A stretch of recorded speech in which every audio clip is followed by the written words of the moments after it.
Good morning, everybody. Now we will study Wheatstone Bridge. So heading दे दीजिए Wheatstone Bridge.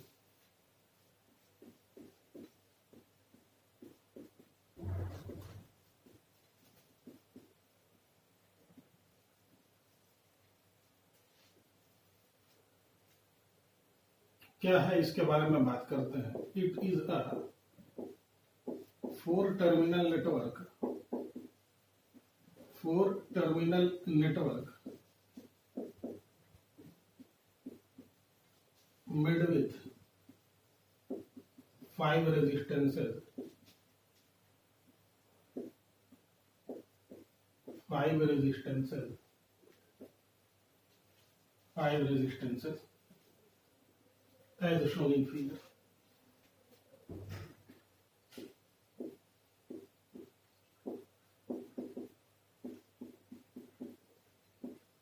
क्या कहना चाहते हैं. मान लीजिए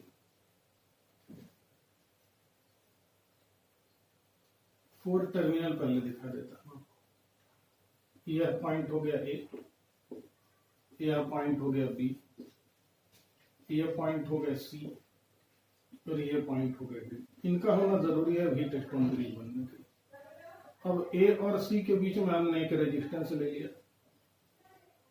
सी और बी के बीच में हमने एक रेजिस्टेंस ले लिया. इनका नाम आप दे दें पी और Q. These resistances R P and Q. In the same way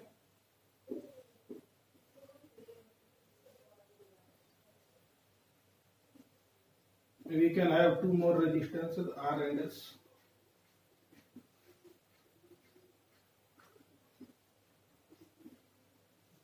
अगर आप देखते हैं तो ये 2 पैरेलल अरेंजमेंट बन गए C और D के बीच में. हम लोग एक और रेजिस्टेंस लगाते हैं G. ठीक है. अब यहां पर ये बात कही गई कि ये एक पैरेलल पाथ हो गया और ये अगर G को हटा दें तो साफ साफ 2 पैरेलल पाथ नजर आता है. इस G की वजह से एक ब्रिज बन जाता है 2 पैरेलल पाथ के बीच में. तो हम लोग इसे कहते हैं bridge network.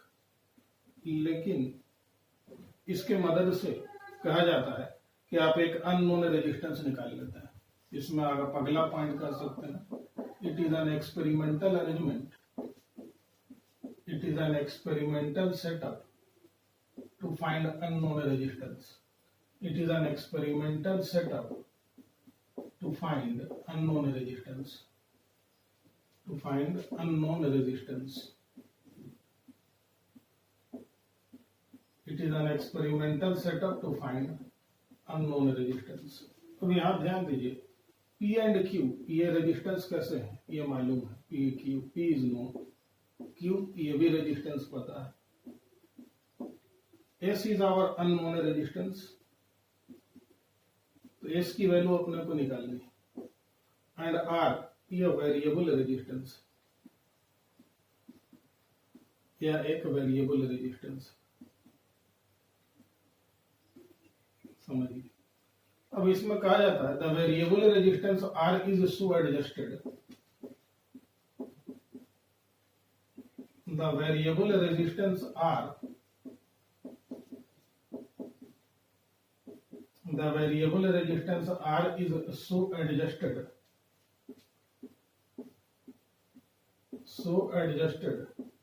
that no current flows through G. No current flows through G.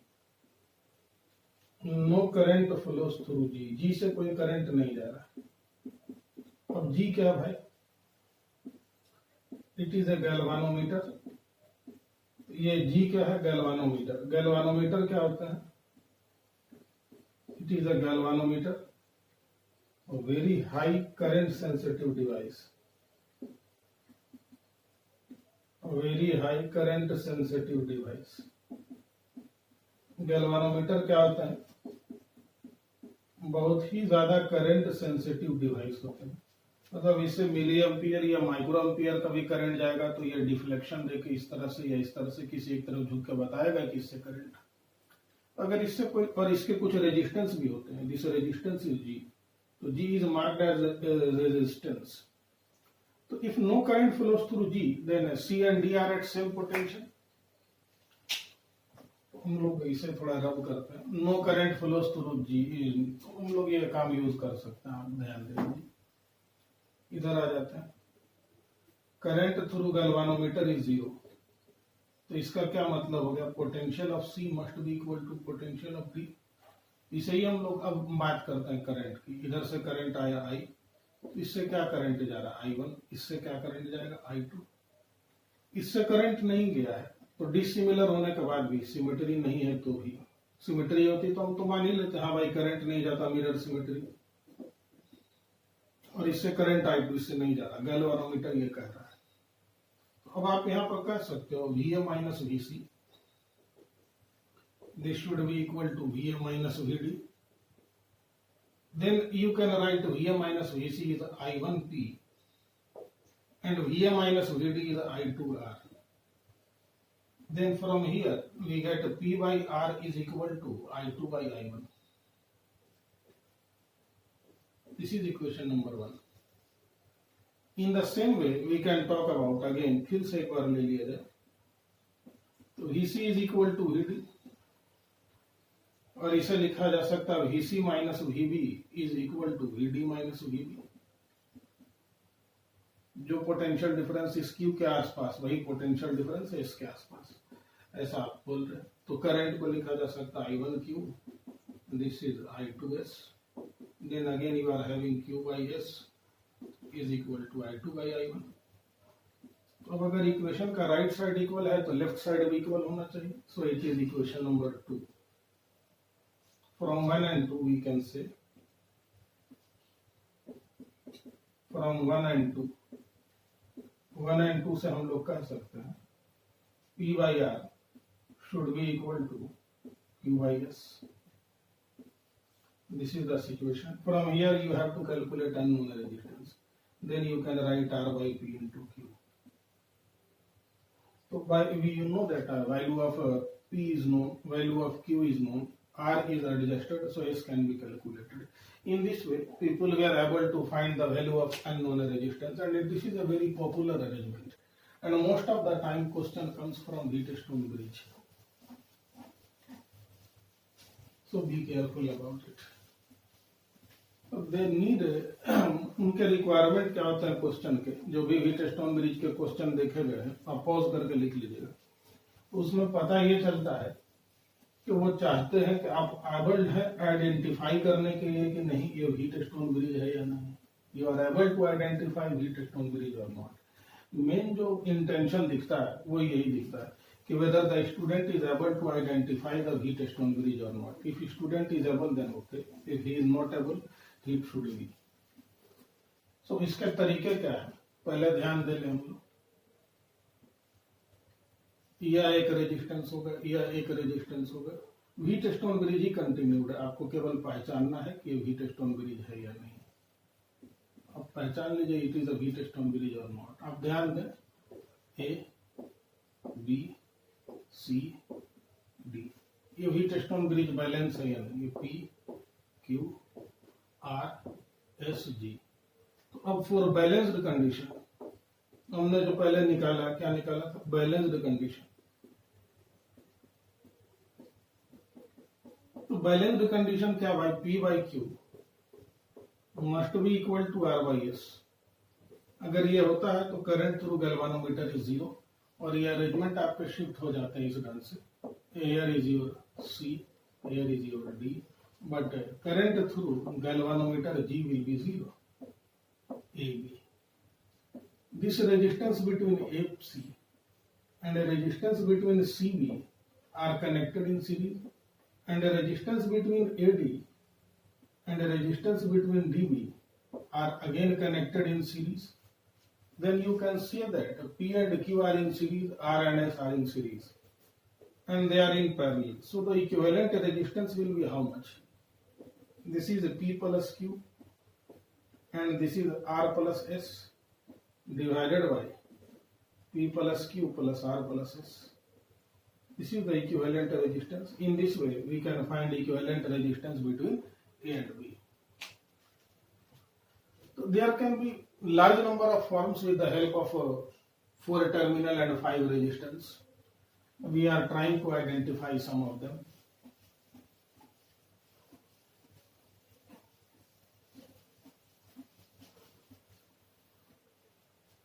Example में आप देख सकते हैं व्हीट स्टोन ब्रिज में, यू कैन सी हियर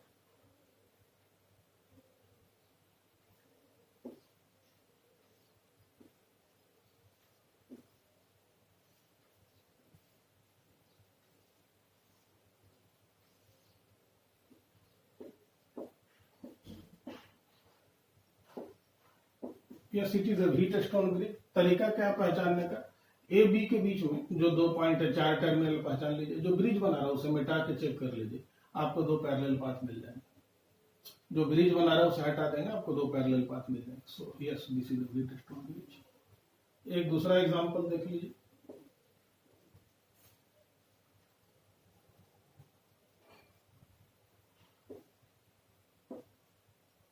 यह एक रेजिस्टेंस है, आप मान लीजिए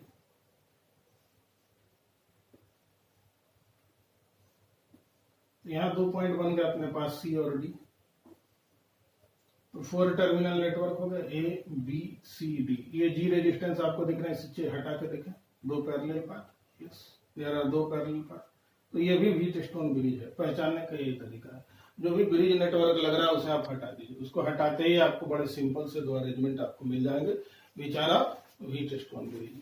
अब देख सकते हैं ये पहचानने का तरीका है, समझ में आता है। अब इसे दूसरे कॉन्सेप्ट के साथ जोड़ करके और अच्छे क्वेश्चन बना दिए जाते हैं। So but Wheatstone bridge, this is the basic way what you have to learn about Wheatstone bridge. It is a bridge network, there are 2 parallel path and there is a 1 bridge. If you remove the bridge, there are 2 parallel paths.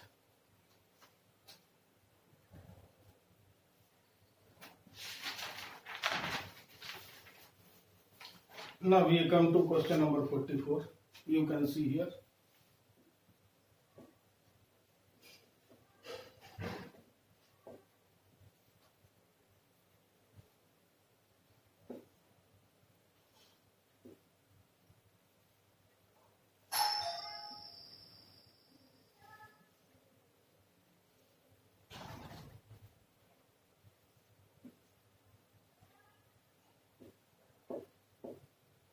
ए और B के बीच में equivalent resistance निकालना है। तो इसमें 6 resistance है, अगर इसे हटा देते हैं तो यह व्हीट स्टोन ब्रिज है। आप इसे हटा देंगे तो यह ब्रिज नेटवर्क आपको साफ साफ नजर आएगा। हाँ, ये दोनों पैरेलल, ये दोनों पैरेलल, यह पहचानने का तरीका। तो दिस रेजिस्टेंस इज यूजलेस। अब सभी रेजिस्टेंसेस क्या होगा, R R R R R R, P by Q equal to R by S set हो जाता है, तो ये रेजिस्टेंस हट जाएगा। आप कह सकते हैं ये तो सिमेट्री से भी बन जाएगा, बिल्कुल सही बन जाएगा। तो ये रेजिस्टेंस अपना किसी काम के नहीं, तो इनको हटा देते हैं। इतने पार्ट के रेजिस्टेंस क्या हो जाएंगे, आप ध्यान दे लीजिए, आर आर आर आर। तो this will simplify you to be 2r into 2r divided by r plus r plus r plus r plus r plus r. So finally you are going to get r. Now you are having 2 resistances of value r in parallel. So R equivalent will be R by 2. This is the answer of question. The another question of this CRQ is of unbalanced heat stone bridge, and we will learn solving unbalanced heat stone bridge in next video. Okay. No, we are having enough time. We can solve unbalanced heat stone bridge here also. You can see how we will look at unbalanced heat stone bridge. Let me remove it.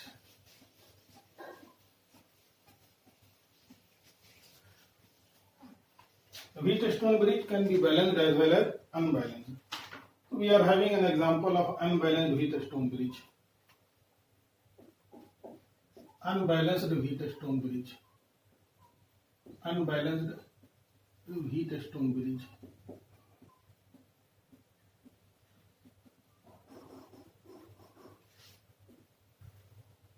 मगर एकदम unbalanced wheat stone bridge हो जाता है तो ठीक है, लेकिन यहाँ पर जो ये क्वेश्चन है CRQ 44 का बी क्वेश्चन, इसमें एक इन्वर्टेड सिमेट्री है। क्या है, inverted symmetry. Let me draw the question and I will explain you. इससे चीजें थोड़ी अपनी आसान हो जाएगी। ये एक रेजिस्टेंस है, ये दूसरा रेजिस्टेंस है. This resistance is of 1 ohm and this resistance is of 3 ohm. And you can see that this is the parallel path, and here again we are having two resistances. This resistance is of 3 ohm, this resistance is of 1 ohm, and here we are having a resistance. ये bridge network तैयार हो गया आपका. इसकी value 1 ohm है. Here is our point A and here is our point B. This is point C and this is point D. यह point C है और यह point D है. अब P by Q 1:3, R by S 3:1, inverted symmetry होगी. ये Wheatstone bridge balance नहीं है. सही बात. अब इसे कैसे बनाया जाए? सिंपल सा तरीका है. इन्वर्टेड सिमेट्री है तो हम लोग पोटेंशियल वगैरह लगा के थोड़ा यूज करेंगे. अब हम लोग मान लेते हैं कि ए को बैटरी के एक टर्मिनल से जोड़ देते हैं और बी को निगेटिव टर्मिनल से जोड़ देते हैं. मान लीजिए ये 100 वोल्ट का है और यह 0 वोल्ट का है. तो अब इससे करंट अगर मेरा I1 जा रहा है और इधर से करंट आ गए थे I, इधर से करंट चले गए I2. आप क्या लिख सकते हो इस जंक्शन पे? I must be equal to I1 plus I2. बोले बात एकदम सही है, ये लिखा जा सकता है. एक पॉइंट. अब 1 ohm से मेरा अगर ये इन्वर्टेड सिमेट्री उल्टी हुई है, अगर इस 1 ohm से करंट I1 गया है तो 1 ohm से वापस भी करंट I1 आना चाहिए. 3 ohm से करंट अगर I2 गया है तो 3 ohm से वापस भी मेरे को करंट I2 आना चाहिए. मेरा उलट गया है, पर यहाँ पर कुछ ऐसा एडजस्टमेंट हो जिससे ये करंट चलेगा. ओके. तो अब अगर 1 ohm के अक्रॉस पोटेंशियल डिफरेंस आप बात करते हैं, इसका मैं मान लूं x है, तो 1 ohm के अक्रॉस पोटेंशियल डिफरेंस क्या होगा? x माइनस 0 यानी कि x. तो इस 1 ohm के अक्रॉस भी पोटेंशियल डिफरेंस x ही होना चाहिए. तो C का पोटेंशियल y मानने के बजाय हम लोग यहाँ पर इस इन्वर्टेड सिमेट्री की वजह से इसे भी 100 माइनस x मान सकते हैं, ताकि इसके आर पार भी पोटेंशियल डिफरेंस अपना क्या आ जाए, दैट इज x. तो अब हम लोग जंक्शन रूल यूज कर लेंगे किसी एक पॉइंट पर, D पर ही यूज कर लेते हैं. ध्यान दिया जाए, using junction rule at D.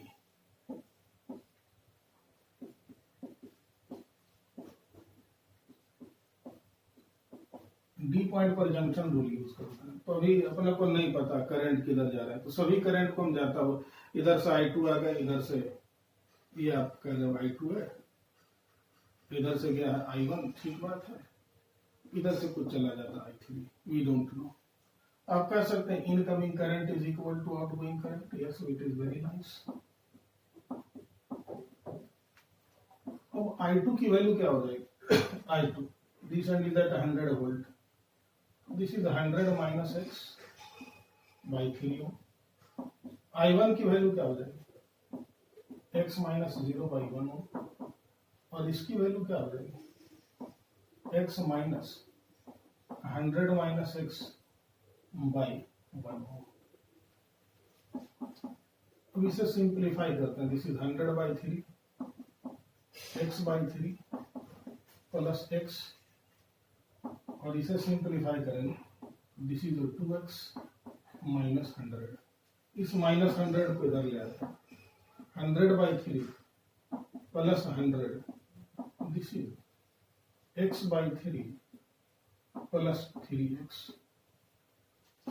So what you are getting? 400 by 3 and this is 4x by 3. No, sorry. 3 is 10x by 3. Then you can simplify these two terms. So x is your how much? 40 volt. So x अगर 40 volt है तो ये कितना हो जाएगा? This is 40, then this is 60.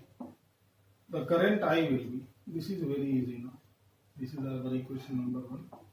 Current I will be I1 will be how much? This is 100 minus 60 divided by 1. Okay, and I2 will be 100 minus 40 divided by 3. So this is 40 and this is 60 by 3. This is 20. So it is 60 ampere current. The value of R equivalent can be very easily written. You can see from here. And R equivalent will be equal to applied potential difference by total current I. Applied potential difference is 100 and total current is 60. We are going to cancel it. It is 5 by 3 ampere.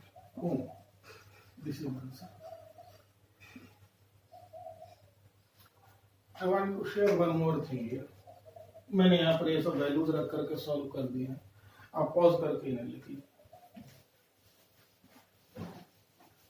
तो अगर ये inverted symmetry नहीं होती, दो बात इसमें share करना, पहले इसी को देख लेते हैं। अगर इस रेजिस्टेंस को मैं मान लूँ R1, तो ये रेजिस्टेंस भी क्या हो जाएगा R1। इस रेजिस्टेंस को मान लिया जाए R2, तो ये 3 ओम फिर से क्या हो जाएगा R2, और इसे मान लेते हैं R3, क्योंकि ये कुछ भी हो सकता है, इन 1 के सम R1 के इक्वल हो जरूरी नहीं। तो इस हालत में इन्वर्टेड सिमेट्री में आप R इक्विवेलेंट के लिए इसी स्टेप से अगर चलेंगे जनरल वे में, तो आप लिख सकते हैं R1 R2 plus R2 R3